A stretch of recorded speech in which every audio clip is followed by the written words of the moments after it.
Hi friends, welcome to KGR logics. ఈ వీడియోలో south Indian densities, దక్షిణ భారత వంశాలు ఈ కాన్సెప్ట్ నుంచి రైల్వే ఎన్టీపీసీ అలాగే గ్రూప్ డి అలాగే ఇప్పుడు జరగబోతున్న రైల్వే ఎగ్జామ్స్లోనూ అడిగిన క్వశ్చన్స్ అనేవి ఈ వీడియోలో మనం డిస్కస్ చేయబోతున్నాం. ఈ వీడియో లాస్ట్ వరకు చూడండి. ఈ వీడియో మీకు చాలా యూజ్ అవుతుంది.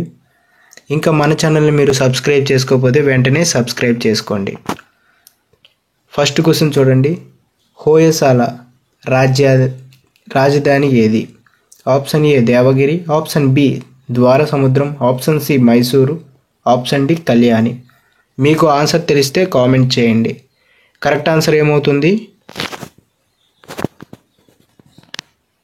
ఆప్షన్ బి ద్వారసముద్రం అవుతుంది. హోయసల రాజ్యానికి రాజధాని ద్వారసముద్రం అవుతుంది. హోయసల సామ్రాజ్యం 11 నుంచి 14వ శతాబ్దాల మధ్య ఆధునిక కర్ణాటక ప్రాంతంలో ప్రధానంగా పాలించింది. ద్వారసముద్రం ప్రస్తుతం హలేబుడు అని పిలుస్తారనమాట. వాటి రాజధానిగా పనిచేసింది. ఈ రాజవంశాన్ని సాల స్థాపించారు.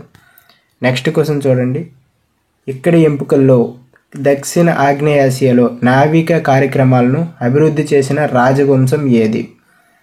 ఈ క్రింది రాజవంశాల్లో దక్షిణ ఆగ్నేయాసియా నావిక కార్యక్రమాలను అభివృద్ధి చేసిన రాజవంశం ఏది అని అడుగుతున్నాడు.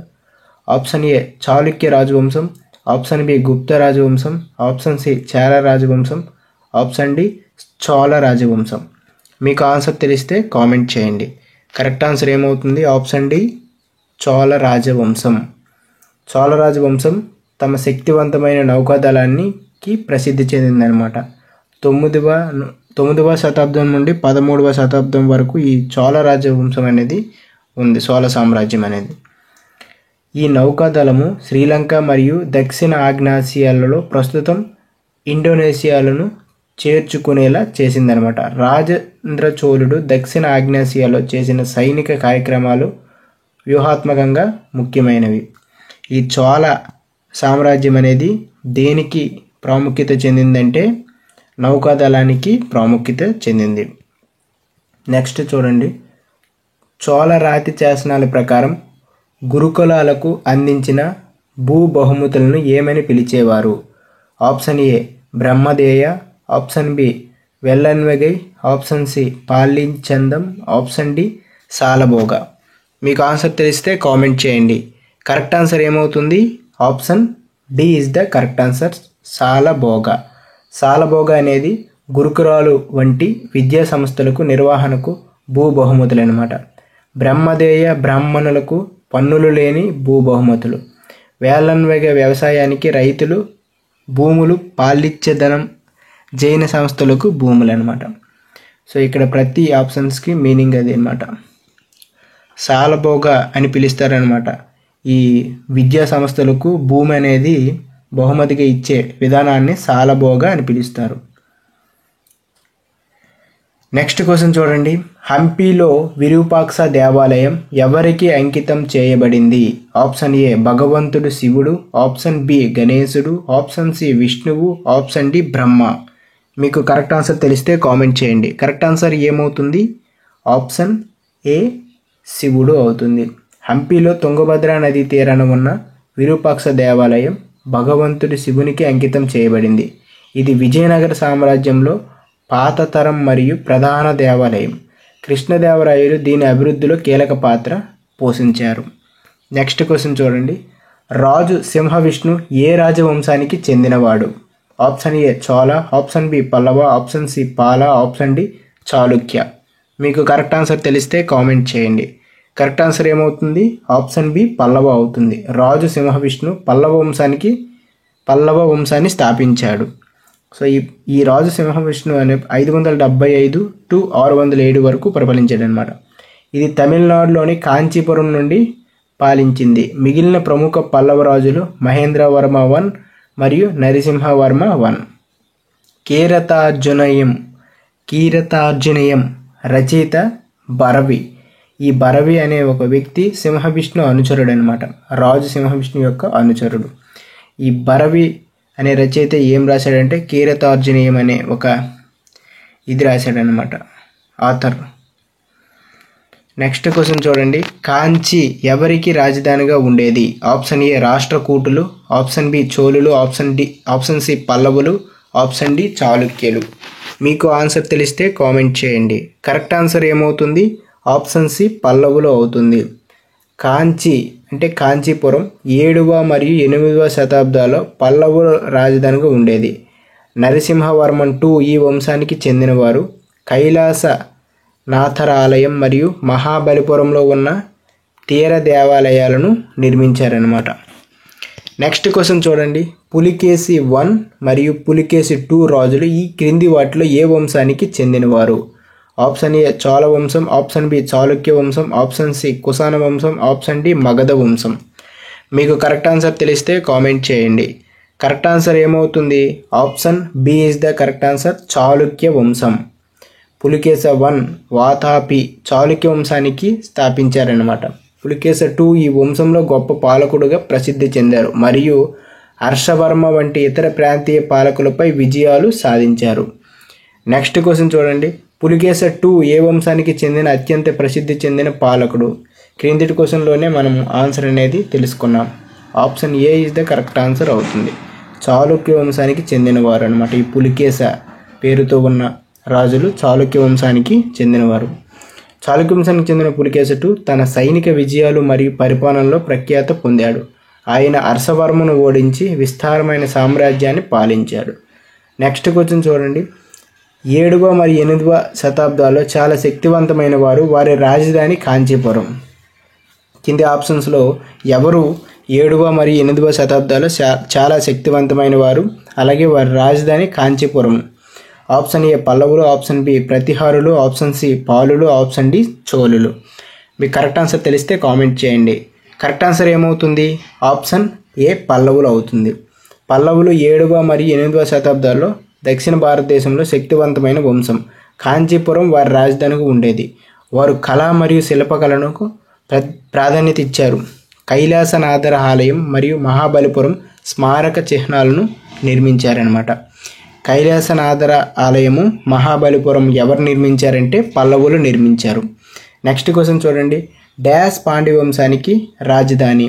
ఈ క్రింది వాటిలో పాండ్య వంశానికి రాజధాని ఏది అని అడుగుతున్నాడు. Option A Gaya, option B Kanchipuram, option C Madurai, option D Dwara Samudram. మీకు కరెక్ట్ ఆన్సర్ తెలిస్తే కామెంట్ చేయండి. కరెక్ట్ ఆన్సర్ ఏమవుతుంది? Option C is the correct answer, Madurai. Madurai Pandya వంశానికి రాజధాని. వైగై నదీ తీరంలో ఉంది. పాండ్య పాలకులు తమిళ సంస్కృతి అభివృద్ధికి మరియు ప్రసిద్ధ మీనాక్షి ఆలయ నిర్మాణానికి పేరు పొందినవారు. ఈ పాండ్య వంశులు మీనాక్షి ఆలయాన్ని నిర్మించారనమాట. నెక్స్ట్ క్వశ్చన్ చూడండి. డాష్ మధురై ప్రాంతాన్ని పాలించిన 13వ శతాబ్దంలో ప్రాధాన్యతను పొందారు. ఈ క్రింది వాటిలో ఎవరు మధురై ప్రాంతాన్ని పాలించి 13వ శతాబ్దంలో ప్రాధాన్యతను పొందారు అని అడుగుతారు. ఆప్షన్ ఏ రాజపుత్రులు, ఆప్షన్ బి చోళులు, ఆప్షన్ సి చేరులు, ఆప్షన్ డి పాండ్యులు. క్రిందిటి క్వశ్చన్లోనే మనం ఆన్సర్ చూస్తున్నాం కదా. కరెక్ట్ ఆన్సర్ ఏమవుతుంది? Option D is the correct answer, పాండ్యులు. 13వ శతాబ్దంలో జాతవర్మన్, సుందర పాండ్య వంటి పాలకులు హయాంలో పాండ్య వంశం ప్రాధాన్యత పొందింది. వారు మధురైని పాలించారు మరియు తమిళ సాహిత్యం మరియు దేవాలయ నిర్మాణానికి విశేషంగా తోడ్పడ్డారు. నెక్స్ట్ క్వశ్చన్ చూడండి. ప్రాచీన కాలం నుండి శ్రాఫ్, సేట్, సహుకార్, మహాజన్ మరియు చేటి వంటి వ్యాపారులు ప్రధాన వృత్తి ఏమిటి? ఆప్షన్ ఏ నిర్మాణం, ఆప్షన్ బి బోధన, option C banking, option D వైద్యం. మీకు ఆన్సర్ తెలిస్తే కామెంట్ చేయండి. కరెక్ట్ ఆన్సర్ ఏమవుతుంది? బ్యాంకింగ్ అవుతుంది. శ్రాఫ్, సేట్, సహకార్ మరియు మహాజన్ వంటి వ్యాపారులు బ్యాంకింగ్ మరియు అప్పు ఇచ్చే వ్యాపారంలో నిమగ్నులయ్యారు. వారు ప్రజలకు అప్పులు ఇచ్చేవారు మరియు బంగారం, వెండి వంటి విలువైన వస్తువులను తాకట్టు పెట్టడం లేదా అమ్మడం ద్వారా వాణిజ్యాన్ని సులభతరం చేశారు. నెక్స్ట్ క్వశ్చన్ చూడండి. క్రింద చోళ రాజుల్లో ఎవరు గొప్పవారిని పరిగణించబడతారు? Option A Pulikesha II, option B Rajasimha, option C Karikala, option D Nandivarman. Correct answer ఏమవుతుంది? Option C Karikala. కరికల చోళుడు చోళ వంశానికి అత్యంత ప్రసిద్ధి చెందిన పాలకుడు. ఆయన పాండ్యులు మరియు చేరులు సహా 11 మంది రాజులను ఓడించి కావేరిపట్నం అనే నగరాన్ని అభివృద్ధి చేశారు. కల్లైన నిర్మాణాన్ని కూడా ఆయన ప్రసిద్ధి పొందారనమాట. నెక్స్ట్ క్వశ్చన్ చూడండి. పల్లవ వంశపు ఏ రాజులు సంస్కృత నాటకాలను కూడా రచించారు? ఆప్షన్ ఏ రాజరాజ చోళుడు, option B Mahendravarman, option C రాజవంశ, ఆప్షన్ డి విక్రమాదిత్య. మీకు కరెక్ట్ ఆన్సర్ తెలిస్తే కామెంట్ చేయండి. కరెక్ట్ ఆన్సర్ ఏమవుతుంది? Option B Mahendravarman. పల్లవ వంశానికి చెందిన మహేంద్రవర్మన్ I కళలు మరియు సాహిత్యానికి ప్రోత్సాహకుడు. ఆయన మఠ విలాస ప్రహాసన మరియు భగవద్గీత వంటి సంస్కృత నాటకాలను రచించారు. ఇది ఆయన సాహిత్య ప్రతిభను చూపుతుంది. నెక్స్ట్ క్వశ్చన్ చూడండి. కనౌజ్ రాజు హర్షను ఓడించిన చాళుక్య రాజు ఎవరు? కనౌజ్ రాజు హర్షను ఓడించిన చాళుక్య రాజు ఎవరు? ప్రీవియస్ క్వశ్చన్లోనే మనము వీటికి సంబంధించిన క్వశ్చన్ విన్నాము.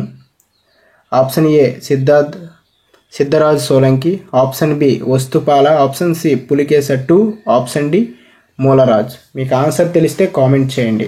కరెక్ట్ ఆన్సర్ ఏమవుతుంది? హర్షను ఓడించిన చాళుక్యరాజు ఎవరు? కరెక్ట్ ఆన్సర్ పులికేశ II అవుతుంది. క్రిందిటి క్వశ్చన్లోనే మనం తెలుసుకున్నాం. పులికేశ II బాదామి చాళుక్యుల పాలకుడు. 618 ADలో నర్మదా నది తీరంలో కౌనజ్ రాజు హర్షను ఓడించాడు. ఇరు రాజుల సామ్రాజ్య విస్తరణ ఆకాంక్షలే ఈ ఘర్షణకు కారణమయ్యాయి. నెక్స్ట్ క్వశ్చన్ చూడండి. చోళ వంశపు చివరి పాలకుడు ఎవరు? ఆప్షన్ ఏ రాజరాజ చోళుడు II, ఆప్షన్ బి రాజేంద్ర చోళుడు III, ఆప్షన్ సి విజయాలయ చోళుడు, ఆప్షన్ డి కులత్తుంగ చోళుడు III. మీకు కరెక్ట్ ఆన్సర్ తెలిస్తే కామెంట్ చేయండి. కరెక్ట్ ఆన్సర్ ఏమవుతుంది? రాజేంద్ర చోళుడు III. రాజేంద్ర చోళుడు III చోళ వంశపు చివరి పాలకుడు. విజయాలయ చోళుడు 857లో తంజావూరులో రాజధానిగా చేసుకుని ఈ వంశాన్ని స్థాపించాడు. నెక్స్ట్ క్వశ్చన్ చూడండి. దీవులపై పర్షియన్ విజయాన్ని సాధించిన చోళ రాజు ఎవడు? Option A Karikala, option B Rajaraja, option C Mahendra, option D Vikrama. మీకు కరెక్ట్ ఆన్సర్ తెలిస్తే కామెంట్ చేయండి. కరెక్ట్ ఆన్సర్ ఏమవుతుంది? ఆప్షన్ బి రాజరాజ అవుతుంది. రాజరాజ చోళుడు పర్షియన్ విజయంలో భాగంగా మాల్దీవులను జయించాడు. ఆయన మొదటి విజయం కేరళగా, చివరి విజయం మాల్దీవులు అన్నమాట. మొదట కేరళ పైన విజయం సాధించి తర్వాత లాస్ట్లో మాల్దీవుల పైన విజయం సాధించాడు. నెక్స్ట్ క్వశ్చన్ చూడండి. ప్రారంభ చేర వంశం ఏ రాజ్యాలను పాలించింది? ఆప్షన్ ఏ తమిళనాడు మరియు కేరళ, ఆప్షన్ బి బెంగాల్ మరియు ఒడిశా, ఆప్షన్ సి అరుణాచల్ ప్రదేశ్ మరియు సిక్కిం, ఆప్షన్ డి మహారాష్ట్ర మరియు గుజరాత్. ఇప్పుడే మనం క్వశ్చన్లో విన్నాము. కరెక్ట్ ఆన్సర్ ఏమవుతుంది? Option A is the correct answer అవుతుంది. తమిళనాడు మరియు కేరళ. ప్రారంభ చార వంశం తమిళనాడు మరియు కేరళను పాలించింది. వారి పాలన సంగమం యుగానికి ముందు ప్రారంభమైంది. నెక్స్ట్ క్వశ్చన్ చూడండి. తూర్పు ఆసియా భాగాలను జయించడానికి నౌకాదళ శక్తిని ఉపయోగించిన భారత రాజు ఎవరు? ఫస్ట్ క్వశ్చన్లో వచ్చింది ఇది. Option A Akbar, option B Krishnadeva, option C Rajendra చోళుడు, ఆప్షన్ డి శివాజీ. మీకు కరెక్ట్ ఆన్సర్ తెలిస్తే కామెంట్ చేయండి. కరెక్ట్ ఆన్సర్ ఏమవుతుంది? ఆప్షన్ సి రాజేంద్ర చోళుడు అవుతుంది. రాజేంద్ర చోళుడు శ్రీ విజయ మరియు కేదా వంటి తూర్పు ఆసియా భాగాలను జయించడానికి శక్తివంతమైన నౌకాదళాన్ని ఉపయోగించాడు. నౌకాదళం శక్తికి ప్రాధాన్యత ఇచ్చిన ఏకైక భారత రాజు ఈ రాజేంద్ర చోళుడు అనమాట. నెక్స్ట్ అంతే, ఇక్కడితో ఈ వీడియో అనేది కంప్లీట్ అయిపోయింది. సో ఈ టాపిక్ నుంచి రైల్వే ఎగ్జామ్స్లో క్వశ్చన్స్ అనేవి ఖచ్చితంగా వస్తాయి. ఈ వీడియో లాస్ట్ వరకు చూస్తే ఒక లైక్ చేయండి. అలాగే మరొక కొత్త టాపిక్తో మళ్ళీ కలుద్దాం. అంతవరకు మన ఛానల్ని తప్పకుండా సబ్స్క్రైబ్ చేసుకోండి. ఈ ప్లేలిస్ట్లో మొత్తం దీనికి సంబంధించిన ప్లేలిస్ట్ అనేది ఉంటుంది. అన్ని వీడియోస్ కూడా చూడండి.